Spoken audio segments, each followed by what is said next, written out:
Alors bonjour aux lecteurs de notre chaîne YouTube et aux membres des forums de rcmac.com et rcmac Vintage. Alors aujourd'hui, je vais vous présenter une voiture qu'on vient à l'instant de me livrer là. Donc c'est Modelis 34 qui me l'a envoyé. Je le remercie encore parce que la plupart des présentations que je peux vous faire, c'est grâce à lui. Et c'est la Camaro Z28 de 1969 qui est basée sur un châssis Phaser MK2. Je vous ai déjà présenté l'Alpine sur cette même base. Et donc ça, c'est une voiture qui a été produite entre 1967 et 1969 pour cette génération de Camaro. Et la Camaro, en fin de compte, c'était la concurrente de la Mustang, qui était sortie dans les années, je crois, 64 ou 65. Et donc Chevrolet, bah, ils cherchaient une voiture à mettre un peu en face. Et donc ils ont mis un peu de temps. Et donc, il y a la Camaro qui est sortie, qui a eu une production quand même assez importante. Je pense que c'est des voitures qui n'étaient pas trop chères pour l'époque, enfin pour des sportives. Dedans, c'était un gros V8. Et la Z28, c'était des versions. Alors là, pareil, les spécialistes, ils préciseront, parce que moi, je suis plutôt amateur d'anciennes, mais de populaires. Donc là, on s'en éloigne quand même pas mal. Mais dedans, c'était des gros V8. Et la Z28, c'était une version un peu racing, quoi, course, mais qui était destiné à une catégorie de course bien définie. Et je crois avec une cylindrée maximum, je crois que c'était pas plus de 5 litres. Voilà, donc entrer dans cette définition-là. Alors sur les côtés de la boîte, on retrouve quelques indications en anglais, bien sûr. Donc on retrouve l'implantation mécanique de la voiture, donc qui est vraiment axée, c'est vraiment au niveau implantation comme sur les voitures de compétition, un dixième Touring 4x4, ça reprend un cardan, ça reprend le même genre d'implantation. Donc voilà, donc bien sûr c'est évolutif, il y a des options qui existent, on peut faire pas mal de choses. Au niveau de la radio, ben, il y a un gros autocollant juste devant, mais la radio, c'est l'habituelle radio qui a sur c'est la Synchro 4T 231p. Donc c'est une très bonne radio. Je vous montre, il y a pas mal de réglages pour une radio de base. En plus, elle est fiable. On la retrouve sur plein de voitures Kyosho. On retrouve le système de moyeu qui est un peu particulier, qu'on trouve de plus en plus d'ailleurs. Donc il y a là le moyeu, il intègre en plus les disques de frein, factices bien sûr. Donc ça c'est pour donner pour le look, c'est assez sympa. Et donc ça permet, il y a deux jeux de moyeu livrés, ça permet de passer de 190 mm de large à 200. Ça c'est pour pouvoir en fin de compte adapter plusieurs carrosseries sur ce châssis. Là, il précise que c'est tout roulement, ça c'est un très bon point. Le variateur, c'est un variateur qui est hyper connu, qu'on retrouve sur plein de voitures, qui est vraiment très bien. Ça, c'est, il n'y a aucun souci. Le moteur, c'est un 14 tours en 550. Alors, en 550, c'est des gros moteurs, donc il y a du couple. Et en plus, 14 tours, c'est pas mal. Il faut voir que, par exemple, les Tamiya, c'est livré avec des 27 tours, généralement 27, 25, ça dépend des versions. Donc là, et en plus, là, c'est un 550, donc c'est des gros moteurs. 14 tours, ça me semble quasiment le plus puissant qu'on peut mettre avec ce type de variateur. Après, mettre du 12 tours, tout ça, commencerait à être un peu... Après, si on veut beaucoup plus puissant, là, faut passer au brushless. Et d'origine, c'est livré avec des amortisseurs hydrauliques qui sont en plastique, mais bon, qui fonctionnent parfaitement, il n'y a pas de problème. Et là, sur le côté de la boîte, on a une vue sur l'arrière de la voiture. Et sur le côté, bon, de toute façon, il n'y a qu'une version, pour l'instant. Je crois, enfin, il y a plusieurs voitures américaines, si vous regardez la gamme Kyosho, qui sont un peu plus anciennes. Ça, c'est vraiment la nouveauté dans cette version-là. Voilà. Et donc, c'est précise aussi que c'est livré avec cerveau étanche. Enfin, voilà. Maintenant, de toute façon, on va ouvrir la boîte. Alors, voilà ce qu'on découvre à l'ouverture de la boîte. Donc, la voiture, là, qui est protégée par un petit film. Voilà. Et ici, c'est là qu'on va trouver les petits accessoires, et notamment la radiocommande. Alors la Camaro est déballée, donc on peut voir, moi je trouve que c'est une tuerie cette voiture, elle est super belle, elle est vraiment traitée façon maquette roulante, en plus sur un châssis qui peut supporter beaucoup de puissance, donc on pourra vraiment se faire plaisir, on peut mettre des éclairages, on peut faire plein de choses. Donc avec ça, je vais aller crâner sur les rassemblements de voitures anciennes. J'irai montrer ça notamment à mon club, hein, pour ceux qui ne connaissent pas les rassemblements d'anciennes. Moi, je suis dans un club qui s'appelle les Rétro Casoulins. Je les salue au passage si jamais ils voient ces vidéos.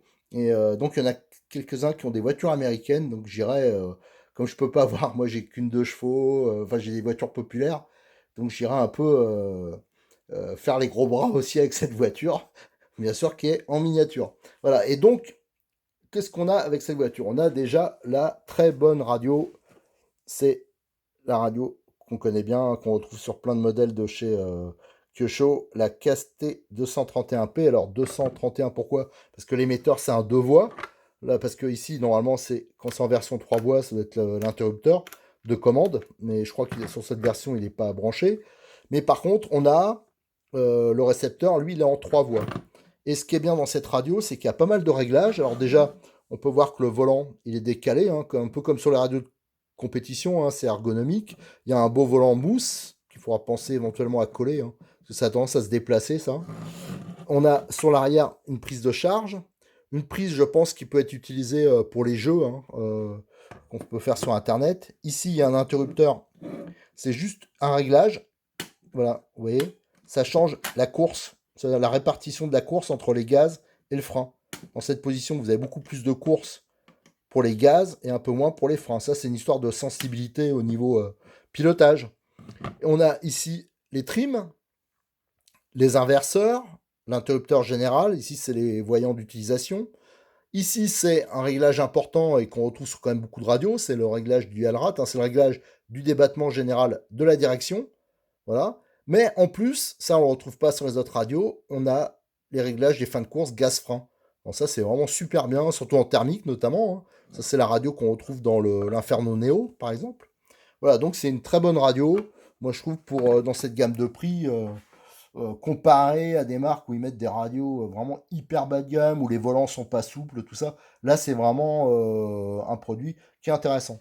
Après dans la boîte, qu'est-ce qu'on trouve? On trouve les moyeux que j'en ai parlé tout à l'heure, hein, qui sont plus ou moins larges, qui donnent un look qui intègre le disque de frein, hein, ça c'est pour le look, donc qui permettent de passer d'une voie de 190 à 200. Ça, on retrouve les habituels qu'on retrouve dans toutes les kits, toutes les marques, les petites BTR. Ça, c'est, comme disait mon père, touche pas petit con. Donc ça, je vous conseille, déconseille d'utiliser ça quand on voit ce que coûte l'ARC. Des fois, il faut mieux mettre 15 euros de plus et pas être embêté. Voilà, moi je vous conseille d'acheter, hein, ce genre d'outil. Ça, c'est Cyril de Modis 34 qui me l'a fourni. Je sais pas, ça vaut 13-14 euros. Et donc ça permet, c'est un outil, dedans, il y a les 4 embouts nécessaires, hein, sur ce genre de voiture. Et là, c'est aimanté, et ça permet.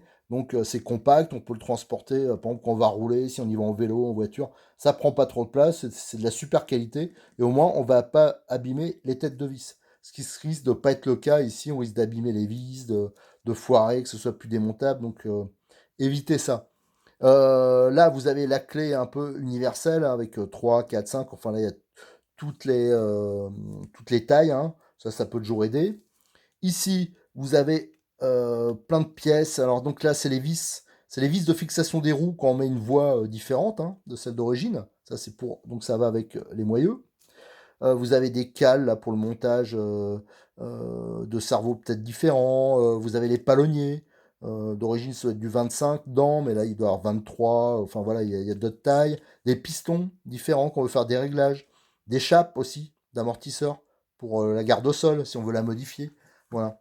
Et ici, vous avez la petite pièce qui sert à faire la synchronisation entre le récepteur et l'émetteur. Il y a que cette petite pièce, hein, qui sert, hein, donc qui permet d'appuyer sur un petit interrupteur qui est sur le récepteur et qui permet de synchroniser avec l'émetteur en cas si ça se désynchronise ou voilà qu'on veut utiliser un autre émetteur. Après au niveau notice, on a un petit rajout là, c'est pour les options, ça c'est pour l'éclairage. On voit d'origine c'est prévu, hein, pour l'éclairage, donc vous pouvez monter des kits LED, éventuellement même un bruiteur, éventuellement ce qui, je sais pas si elle existait en voiture de police cette voiture, des gyrophares, enfin on peut faire tout ce qu'on veut un peu. Après, vous avez la notice d'utilisation, donc qui est en anglais, en plein de langues, mais aussi en français. Donc au début, bien sûr, c'est tout ce qui est sécurité au niveau des batteries. Il rappelle un peu ce qu'il livre dedans, ce qu'il faut acheter. Hein, donc il faut aller pile, tout ça. Et là, vous avez l'explication pour la radio. Alors il y a plusieurs pages, excusez-moi, sur la radiocommande. Alors notamment, là, vous voyez, on voit là pour la synchronisation. Il montre le petit bitonio là, hop, qui permet d'appuyer sur le petit inter. Et là, il y a le petit voyant qui s'allume. Pour faire la synchronisation, alors ça c'est bien expliqué, la mise en place des piles. Voilà, il y a plein de... Ouais, c'est quand même... Après les réglages, hein, la radio, là vous avez le dual rate, le réglage du débattement, comment il faut le faire. Alors tout ça, on reviendra en détail sur RC Mag, hein, sur les articles. C'est plus facile de vous le montrer en photo. Voilà, là vous avez tous les réglages que vous pouvez faire avec le variateur. Parce que le variateur, vous pouvez mettre du frein ou pas, vous pouvez mettre supprimer la marche arrière ou la mettre, le type d'accu que vous voulez utiliser. Ça aussi, c'est réglable. Voilà, vous voyez, il y a quand même pas mal de pages juste pour les réglages. Ça, c'est donc pour le montage des moyeux courts ou des moyeux, enfin des moyeux 190 ou 200. Et là, à partir de là, on attaque. C'est plus un démontage qu'un montage, hein, du coup, parce qu'on part à l'envers. Et donc, de toute la voiture, voilà, ça, par exemple, c'est une pièce que j'attends depuis un moment. Donc, vous avez les trous, ils correspondent au rapport de la démultiplication. Si vous mettez 35 dents, vous savez que vous devez mettre dans tel trou, tel trou. Ça permet d'avoir l'entredent qui est parfaitement réglé. Voilà, donc ça, c'est quelque chose qui est... mais qui existe en aluminium. Voilà, les cardans aussi qui existent en aluminium, genre on peut optionner. Après, c'est pas mal vendu, c'est pas mal demandé. Alors après, c'est peut-être des problèmes un peu de disponibilité sur certaines options pour l'instant. Mais je pense que ça va venir. Voilà, c'est quand même une série à succès. Ces voitures, ouais, bon. Donc pour l'entretien, il n'y a pas de problème. Alors les coupes coniques, je vais vous le montrer après parce que j'en ai une qui est démontée, hein. C'est des coupes coniques métalliques. C'est pas du plastique. Voilà, les amortisseurs, vous avez les éclatés, pareil pour les différentiels. Voilà, bon, la notice, vous voyez, il y a pas mal de choses à voir. Allez, maintenant, je vais vous montrer la voiture déjà démontée. Alors, voici une phaser démontée. Donc là, ça permet de bien voir l'architecture, hein. Déjà, on peut voir, c'est un châssis baignoire, hein. Donc, tout le côté gauche est réservé à la batterie plutôt. Donc là, ce qui est bien, c'est qu'on peut l'avancer ou la reculer, hein. Il faudra bloquer juste avec des blocs mousse, hein, pour pas que ça fasse que ça se trimballe, bien sûr, selon le type d'accu qu'on va monter. On peut voir ici, donc on accède au différentiel par-dessus. Donc ça, c'est pas mal, hein, ça permet un accès rapide. On peut voir que c'est des différentiels avec des couples en métal, hein. Ils sont assez balèzes, hein, pour... il y a des voitures, des petites voitures loisirs 1/8 qui ont des différentiels qui sont pas plus gros que ça. Et les sorties sont en plastique, mais par contre, elles sont énormes. Donc ça, je pense que ça risque pas de bouger. Et c'est monté sur des gros roulements, on peut voir. Et donc là, on peut voir le logement à l'arrière et le système de triangulation. Là, on peut voir qu'il y a des cales. Enfin, c'est plutôt un renfort métallique, hein, pour renforcer la fixation de la triangulation. Ici, on peut voir les fusées, avec là aussi des moyeux. Cette partie-là est en plastique. Mais franchement, c'est tellement gros que je ne vois pas comment ça peut casser. Là, on voit les rotules pour éventuellement mettre intégrés, comme les voitures de compétition, hein. Maintenant, c'est moulé dans le triangle, qui sont intégrés sur le triangle pour les barres anti-roulis. Là, on voit le système de moyeux, hein, complet, avec le faux étrier. Tout le système de direction, hein, avec bien sûr un réglage ici de dureté. Le contrôleur, hein, donc qui est réglable, hein, c'est les petits curseurs, selon si on les met pas du tout, on les met. Là, on peut choisir l'hypo, NIMH. Alors ça, c'est vraiment important de bien régler ça, parce qu'autrement, la voiture ne fonctionnera pas bien. C'est des variateurs, moi je les ai sur plein de voitures, ça vaut une vingtaine d'euros, et c'est hyper fiable, hein, ça c'est très bien. Là, vous avez le bloc, le cerveau, hein, qui est censé être protégé, donc voilà, étanche, voilà, mais bon, faut pas quand même trop le tremper dans l'eau, mais il doit avoir des joints. Ici, vous avez au-dessus l'interrupteur, voilà, qui est avec la petite membrane là, qui est protégée pour le contrôleur. Et le récepteur, lui, il est dans un positionnement, vous voyez, il est collé sur le côté de la boîte. Voilà, donc lui, heureusement qu'il est tout petit, parce qu'il est coincé, en fin de compte, entre le contrôleur et la boîte où il y a le boîtier qui recouvre, en fin de compte, le cerveau qui est en position couchée. Voilà ce qu'on peut dire sur... alors là, je vous remontre, hein, le différentiel, parce que ouais, ça me plaît bien, ce système. Voilà, il y a le logement, en fin de compte, il y a une demi-coquille, hein, qui vient par-dessus. Alors là, on la voit, justement, la demi-coquille du train avant, hein, la demi-cellule. Donc c'est pour ça qu'en retirant les vis, hop, ça se déboîte comme ça, donc c'est pas mal. On voit les triangles. Alors, les systèmes de fusée, il est quand même hyper spécial, hein. C'est sur rotule. Alors, c'est un mix. Enfin, je sais pas, ouais, c'est un train à rotule, mais c'est assez particulier. Mais ça marche très bien. C'est surtout très libre. Là, on voit donc les gros roulements. Et on voit le moyeu ici.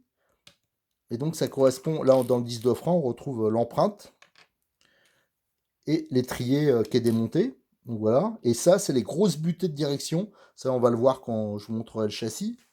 Donc ça, c'est la protection de transmission centrale, hein, qui permet d'accéder au diff central rapidement.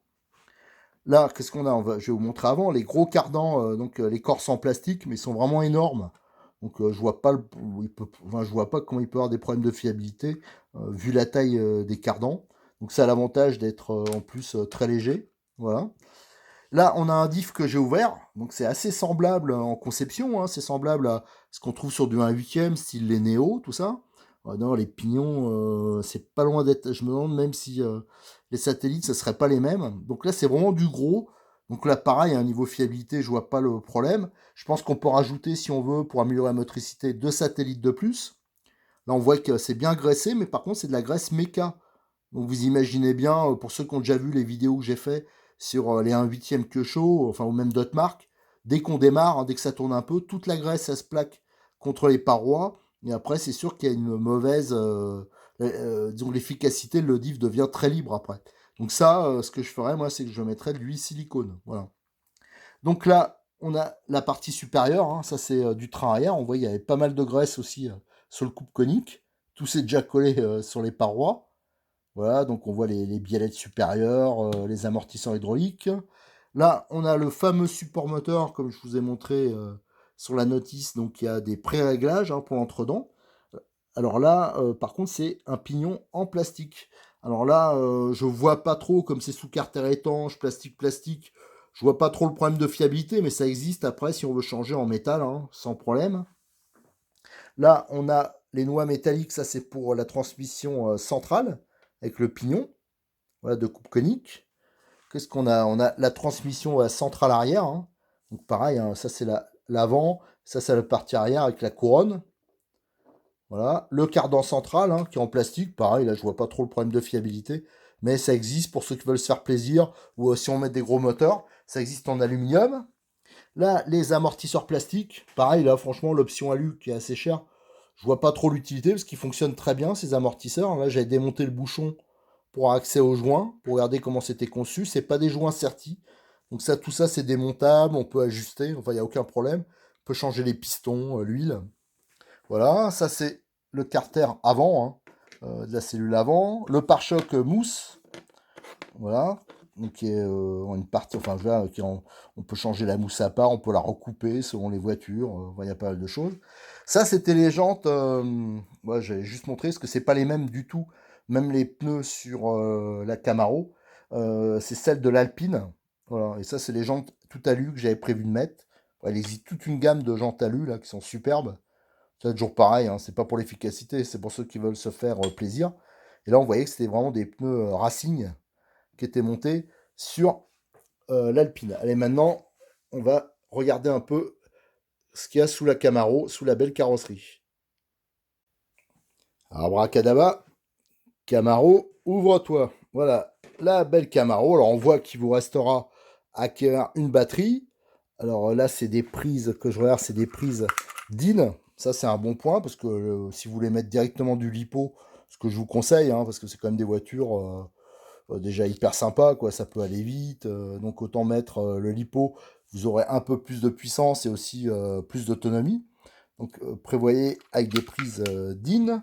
Voilà, donc le moteur, tiens, là on voit bien notamment le système de turbine intégré. Donc les moteurs 550, alors généralement sur les voitures comme ça, c'est des 540.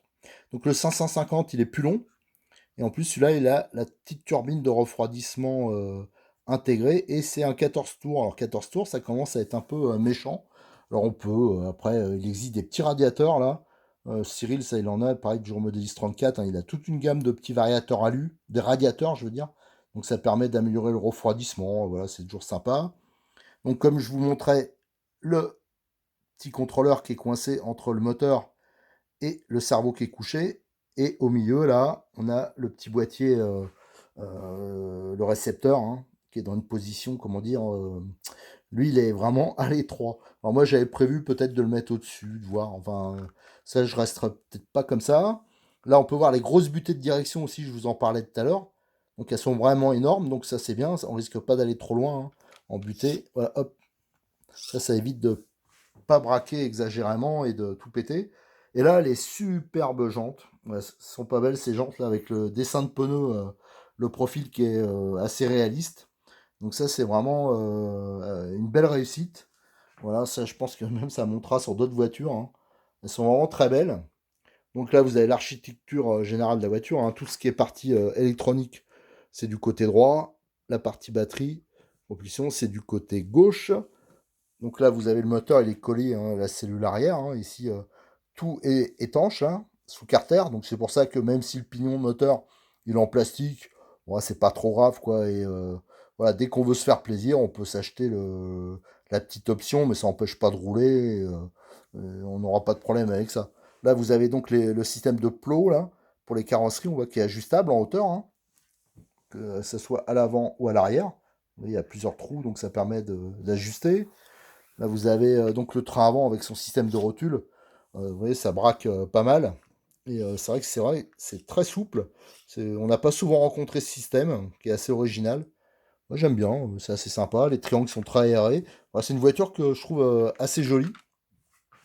Voilà, qui est le train arrière. Bon, on peut pas régler le carrossage d'origine, mais je pense que c'est assez facile de changer pour mettre un système réglable.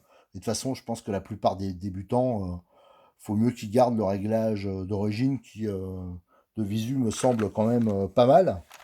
Voilà, c'est pas la peine de se lancer dans des grosses modifs pour après avoir une voiture qui est déréglée et qui marche moins bien qu'à l'origine.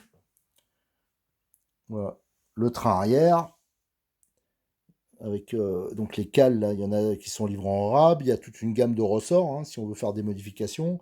On peut régler la garde au sol aussi parce qu'il y a des chapes courtes qui sont livrées, vous voyez, là c'est chape longue. Tout à l'heure je vous ai montré chape courte. Donc là la garde au sol elle est quand même assez conséquente, ce qui permet de rouler un peu n'importe où, hein, genre, sans trop se préoccuper. Mais ceux qui cherchent, qui veulent rouler sur circuit, qui cherchent la performance, on peut mettre les cales courtes, les chapes courtes, et ça va bien sûr rabaisser la garde au sol. Je pense qu'il y a aussi plusieurs points d'ancrage, hein, on voit il y en a au moins deux. Voilà, ici, excusez-moi, deux points d'ancrage hein, pour la suspension. Vous voyez, il y a quand même des réglages qui sont possibles, il y a des possibilités de faire évoluer. Et il y a une gamme d'options qui devient assez importante. Hein. Faut qu'elle commence à rentrer, c'est les cardans alu, enfin il y a pas mal de choses. Voilà, après, au niveau du châssis, donc on peut voir le châssis baignoire, il y a l'unique losangle, là, on la voit passer ici. Donc, tout le système de triangulation avec les rotules intégrés. Voilà, le système, la suspension avant, là, il y a aussi un ou deux, trois points de réglage apparemment. La fixation du pare-choc. Voilà, on peut voir que la commande de direction, elle passe au travers là, du châssis. Donc ça, en fin de compte, ça permet de rigidifier le châssis. La poutre au milieu, voilà. Et donc ça existe, alors ça je les connais moins, mais il y a des versions tout-terrain qui sont basées sur ce châssis. J'essaierai de vous en présenter à l'occasion. C'est pour ça qu'aussi que la garde au sol, on peut avoir, ça peut supporter une variation de garde au sol qui est assez importante parce qu'il y a des versions tout-terrain. Après, je vais vous montrer plus en détail la carrosserie. Alors la carrosserie, généralement, même sur les RTR, quand il y a des petits détails, c'est livré à monter. Certains accessoires comme les rétroviseurs, tout ça, les pare-chocs. Là, ils l'ont monté d'entrée. Donc, bon, le petit risque, c'est dans le transport. Ça me ferait toujours peur, mais apparemment, c'est super bien calé, hein, il n'y a pas de problème. Et donc, on a quand même une carrosserie qui se veut très réaliste, avec son gros pare-choc chromé, les rétroviseurs, les essuie-glaces, la belle calandre, là. Je la trouve quand même super bien réussie. Et à l'intérieur, on peut voir qu'il y a les emplacements pour mettre des LED. Hein. Donc on peut mettre l'éclairage avant et arrière. Alors ça, il existe un kit, pareil, sur Cyril, un kit qui vaut vraiment pas cher. Il y a je sais pas combien de LED. Donc on peut mettre des clignotants. Il y a les appels de phare, je crois. Enfin, il y a plein de choses. Donc ça peut être une bonne chose pour ce genre de voiture. Donc on peut voir qu'ils ont une licence. Hein. euh, que chaud. Donc ça, c'est des trucs qui payent, hein, ça doit leur coûter assez cher d'ailleurs. Voilà, et donc là, on peut voir la fixation des essuie-glaces et des rétros, hein, donc c'est monté avec un clips et un petit joint Torix qui lui donne un peu de souplesse. Et on peut comparer cette carrosserie avec une autre voiture que je vous ai présentée et qui est superbe aussi. C'est l'Alpine. Voilà. Donc là, vous avez deux versions hein, basées sur le même châssis. Et là, vous avez l'Alpine GT4. Alors, elle qui n'avait pas les rétroviseurs, ils étaient, enfin pas les essuie-glaces, excusez-moi, ils étaient dans l'autocollant. Bon, enfin, c'est plus une voiture de compétition. Voilà, je sais même pas si la voiture de course, elle les a vraiment, les essuie-glaces. Peut-être si. Voilà. Donc l'Alpine hein, aussi qui est superbe et qui a pareil le même système au niveau des éclairages. Hein. C'est ouais, les blocs optiques qui sont déjà prévus, montés. Et les fixations de rétroviseur, on voit aussi c'est le même principe. Voilà ce qu'on pouvait dire sur cette superbe Camaro. Voilà, alors, moi j'aimerais bien que dans mon coin il y en ait qui craquent et qu'on aille se faire avec ce type de voiture des petites bourres. C'est comme la garde au sol est réglable, que la gamme de pneus, il y a pas mal de choses qu'on peut monter. Hein.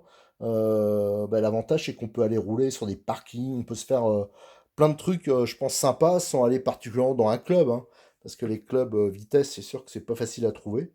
Voilà, donc s'il y en a dans la région de Béziers qui veulent qu'on se fasse des rassemblements, je sais que Cyril, il en a déjà eu une voiture, enfin il est prêt à rouler aussi avec ce genre de bagnole.